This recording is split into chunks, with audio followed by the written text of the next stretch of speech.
नमस्कार, मैं हूं रमन कुमार।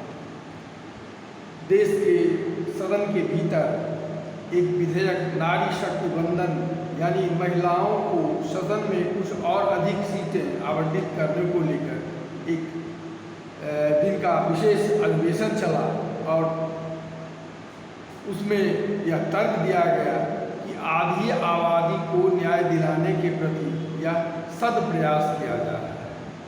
आधी आबादी को न्याय दिलाने के लिए वास्तव में न्याय की स्थिति देश में कैसी है, आज इस पर बात करते हैं। यदि इसे आंकड़ों में समझें तो देश भर के न्यायालयों में 5 करोड़ से अधिक मामले लंबित हैं। यदि इस संख्या को और भी अधिक बारीकी से समझें तो मात्र निचली अदालतें, जहां से लोगों का सर्वाधिक वास्ता पड़ता है या कहें उन्हें न्याय के लिए सबसे पहले उसी चौखट पर अपनी हाजिरी लगानी होती है, यदि वहां की बात करें तो वहां लगभग 4.6 करोड़ यानी लगभग 4.25 करोड़ परिवार न्याय पाने की आस में दर दर भटक रहे हैं। यदि उच्च न्यायालयों की बात करें तो देश के विभिन्न उच्च न्यायालयों में लगभग 63 लाख से अधिक मामले लंबित हैं। स्वयं सर्वोच्च न्यायालय की ही बात करें तो वहाँ 88,000 से अधिक मामले लंबित हैं। यदि समय की बात करें तो 50 लाख से अधिक मामले यानी वाद न्यायालयों में 10 वर्षों से अधिक से लंबित हैं और उसके पीड़ित न्याय की आस में भटक रहे हैं, दर दर कर रहे हैं। यदि इन आंकड़ों को ऐसे समझें कि प्रति मामले यानी प्रति वाद यदि एक परिवार और एक परिवार में यदि 5 या 6 लोगों को ही मान लें तो 25 से 30 करोड़ लोग देश की कुल आबादी के न्याय के लिए भटक रहे हैं। यानी कुल आबादी का के लगभग 40% लोग न्याय की आस में भटक रहे हैं। यानी यदि न्यायालयों के न्यायाधीशों के खाली पदों की बात करें तो देश भर के वर्तमान स्थिति में जितने पद हैं उनमें 5,600 पद वर्षों से रिक्त हैं। क्या कभी आपने इस पर सरकारों को या विपक्ष के राजनेताओं को ही चिंतित होते देखा है, अपनी चिंता प्रकट करते हुए देखा है? तो जवाब होगा शायद नहीं। क्यों? क्योंकि सत्ता के बाद उनका भी वही चरित्र होगा जो आज विपक्ष में होने के बाद जन हितैषी दिख रहा है, वह उनका चरित्र नहीं होगा।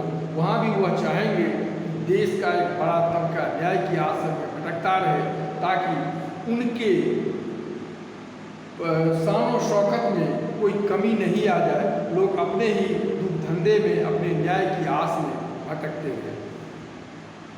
यदि जनसंख्या के अनुपात में न्यायाधीशों की संख्या की बात करें तो प्रति व्यक्ति कितने न्यायाधीश हैं तो 10 लाख लोगों पर मात्र इस देश में 15 न्यायाधीश हैं। स्वाभाविक है कि 10 लाख लोगों के लिए अगर 15 ही न्यायाधीश होंगे तो न्याय उन्हें कहाँ से मिलेगा और वर्षों तक उन्हें भटकना, दर दर की ठोकरें नहीं खाना होगा तो कहाँ होगा। अगर अफसरशाही की बात करें तो अफसरशाही भी शायद इसीलिए बेलगाम हो रही है क्योंकि उस पर निगरानी करने वाला राजनेता तो है नहीं, न्यायालयों को समय नहीं है, तो आखिर फिर करेगा। तो कुल मिलाकर अगर कहें तो यह आधी आबादी को न्याय देने की बात जो कही जा रही थी वह आधी आबादी को नहीं, मात्र देश की आधी आबादी को में उसके प्रति एक संवेदना दिखाने का एक नाटक था, जिसका न्याय से कहीं दूर तक रिश्ता नहीं। यदि न्याय देने की बात होती और कुछ पदों पर सदन या किसी कुर्सी पर कुछ लोगों को बैठा देने से, किसी समुदाय, किसी लिंग, जाति, धर्म के लोगों को बैठा देने से उस समाज को, उस समुदाय को न्याय मिलने का दावा पुख्ता होता तो आज देश की सर्वोच्च आसन राष्ट्रपति पर एक आदिवासी समाज की महिला विराजमान है और देश में सर्वाधिक दयनीय स्थिति आदिवासी समुदाय की है।